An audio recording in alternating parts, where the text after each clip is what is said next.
ታሪክ ረጅሙን ዘመን የኖረው ማቱሳላ የሚባል ሰው ነው። 969 ዓመት ኖሯል። 969 ዓመት ቀላል ዓመት አይደለም። ያው ቀላል ዓመት አይደለም የምንለው ማናችንም ስላልኖር ነው፣ ማናችንም ስለማንኖረው ነው። አንተ ምን አገባህ ብንኖር እስካላችሁ እንደማትኖሩ የተረጋገጠ 969 ዓመት አትኖሩ እና የሱ ታሪክ የተጻፈው በዘፍጥረት 5 ሆኖ ሳለ እዛ ውስጥ ሌሎቹ 700 ምናምን 800 የኖሩ ብዙዎች አሉ። ግን አንድ ሰው ከሁሉም ያነሰ እድሜ ነው የኖረው 365 ዓመት ብቻ ነው እና 365 ዓመት በዚህ ዘመን አቆጣጠር ከሆነ ምን ያደርጋል ድንገት ተቀጨ የሚያስብል ነው ከሆነ ማለት ነው። ግን 365 ዓመት የኖረው ማን ነው? ሄኖክ ነው። ሄኖክም አካሄዱን ከእግዚአብሔር ጋር አደረገ። አካሄዱን ከእግዚአብሔር ጋር ስላደረገ ምን አላለም? አልተገኘም።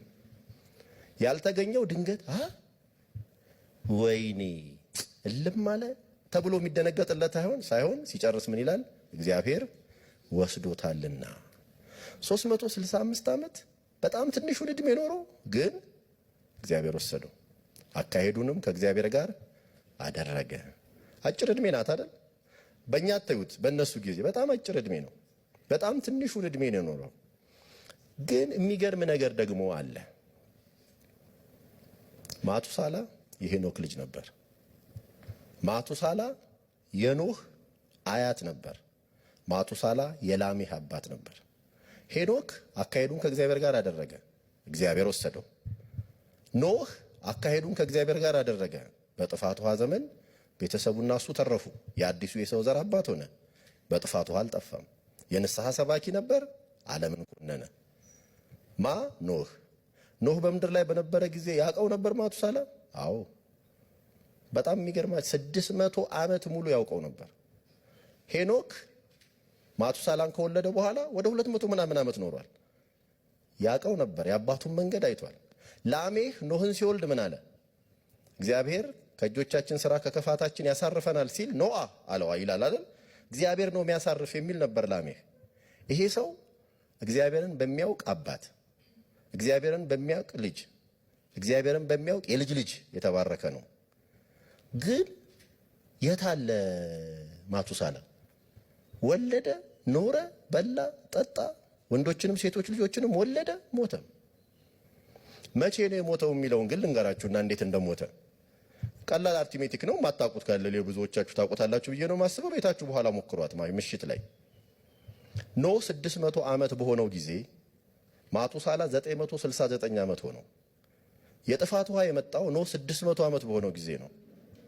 በወሩ ሁለተኛው ወር አጋማሽ ላይ ማለት ነው። በአመቱ በነዛ በአመቱ የመጀመሪያ ወራት ጥቂት ቀናት ውስጥ በሌላ መንገድ ካልሞተ ማቱሳላ የሞተው በጥፋት ውሃ ነው።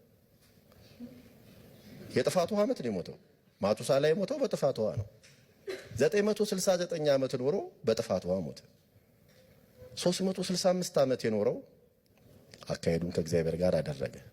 እድሜ ስለረዘመ ነው ብለን አንልም። እግዚአብሔር በእድሜ እንደሚባርክ ማውቅ ነኝ። መጽሐፍም ይሄን ያስተምራል። ባርኮትም ነው። እናትና አባትህን አክብር፣ እቺ ፊተኛ ተስፋ ያላት ናት። እግዚአብሔር በሚሰጥ ምድር እድሜህ ምን እንዲሆን እንዲረዝም። እግዚአብሔር እድሜን አርዝሞ እንደሚባርክ መጽሐፍ ቅዱስ ይናገራል። እድሜ መርዘም በምድር ላይ ባርኮት ነው። ነገር ግን እድሜው የረዘመው ሁሉ የተባረከ ደግሞ አይደለም። ምን እየሰራሁ ነው የሚለው ነው የሚያሳስበው ማለት ነው። ስለዚህ ሙሴ የሚባለው የእግዚአብሔር ሰው ቃሉ እንደዛ ስለሚል መዝሙር 90 ላይ የእግዚአብሔር ሰው የሙሴ ጸሎት የሚለው ላይ እንደዚህ የሚል ቃል ተጽፏል። በተለይም ቁጥር 12 ላይ ጥበብ የተሞላው ልቦና ይኖረን ዘንድ እድሜያችንን መቁጠር አስተምረን ይላል። ምን እንዲኖረን?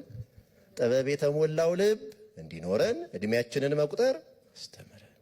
ከላይ የሰው ልጅ ደካማነት፣ የእድሜውን ትንሽነት፣ ቶሎ ማለፍ በሙሉ ይናገራል። ሲጀምር ግን እግዚአብሔር የትውልድ መጠጊያ መሆኑን መስክሯል። ዋናው ቁም ነገር መኖሪያችን እግዚአብሔር መሆኑ ነው። እድሜያችንን እንዴት ነው ታዲያ የምንቆጥረው? እንዴት እንደምንኖረው ማወቅ ነው። ዛሬ እንዴት ነው የኖርኩት? ይሄን ዓመት እንዴት ነው ያሳለፍኩት? ይሄ ሳምንት እንዴት አለፈ? እግዚአብሔር ነገም ቢሰጠኝ እንዴት አሳልፈዋለሁ? በትንሽ ጊዜ ተጽዕኖ ፈጣሪ ሆነው ያለፉ ብዙ ታሪካቸው ሳይጻፍ ሳይዘበዘብ ግን ተጽዕኗቸው ታላቅ እንደነበር የምናውቃቸው ብዙ ሰዎች አሉ። መጥምቁ ዮሐንስ ቢበዛ እድሜው 32 ዓመት ነው። እዚህ ያለን የተወሰነው ሰዎች እንበልጠዋለን፣ ምክንያቱም በጣም ወጣቶች አላችሁና 32 ዓመት ብቻ። አብዛኛውን የሚያሳልፈው በምድረ በዳ ነው። ለእስራኤል ተገልጦ የቆየው ለጥቂት ዓመታት ነው፣ ግን ሰማይና ምድርን የሚያጋጥም መልእክት ነበረው። ከሊቅ እስከ ደቂቅ ይደመጥ ነበር። ማንንም አልፈራም። ባለባበሱ ነው ኢንፍሉዌንስ ያደረገው አልነበረም። በሚመገብበት በሚሄድበት ሆቴል አይነት ነው አይደለም። ምክንያቱም የሚበላው አንበጣና የበረሃ ማር ነበረ። እስራኤል ፊት ይሄ ብዙ ሰዎችን የሚሰበስብ አልነበረም። የግመል ጠጉር ይለብስ ነበረ። እንደሱ አይነት አለባበስ ያለውን ሰው አትከቡም። ጌታ ኢየሱስም ይሄን አነጻጽሯል። ምን ልታዩ ወደ ምድረ በዳ ወጣችሁ? ቀጭን የተልባ እግር ልብስ የለበሰ በጊዜው ማለት በዚህ ዘመን በእጅ የተሰፋ በታዋቂ ፋሽን ዲዛይነር የተሰራ ሊባል የሚችል ማለት ነው። እሱን ከፈለጋችሁ በመኳንንት ቤት አሉ። ታዲያ ምን ልታዩ ወጣችሁ? ንፋስ የሚያወዛውዘውን ሸምበቆ ወይስ ምን ልታዩ ወጣችሁ? ነቢይን እላችኋለሁና ከነቢይ የሚበልጠውን። ከነቢይ የሚበልጥ ያሰኘው አገልግሎት ግን አገለገለ። በ32 ዓመት በአገልግሎት ዘመኑ ደግሞ ከአንድ ዓመት ብዙ በማይበልጥ ጊዜ ተጽዕኖ መፍጠር ማለት እንደዚህ ነው። እግዚአብሔር በሰጠን ዘመን በሰጠን ጊዜ እሱን አስደስተን እና አክብረን ልናልፍ የምንችልባት ትንሽም ብትሆን እድሜ ይስጠን። በብዙ ባክኖ በጸጸት እንዳያልቅ ማለት ነው። እድሜው ስለረዘመና ስለበዛ ሳይሆን አሁን የምለው እንዴት እየተጠቀምኩበት ነው የሚል ነው። መጥምቁ ዮሐንስ አንገቱ ተቆርጦ እንደሞተ የምታውቁት ይመስለኛል።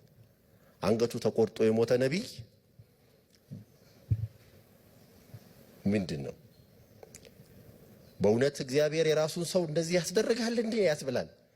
አንገቱ ተቆርጦ በሰሃን ተደርጎ በጭፈራ ቦታ በመጠጥ ቤት ለአንዲት ጋጠወጥ እብድ ማስደሰቻ ሆኖ ቀረበ ማለት ራሱ ያህል ያሳቅቃል። ግን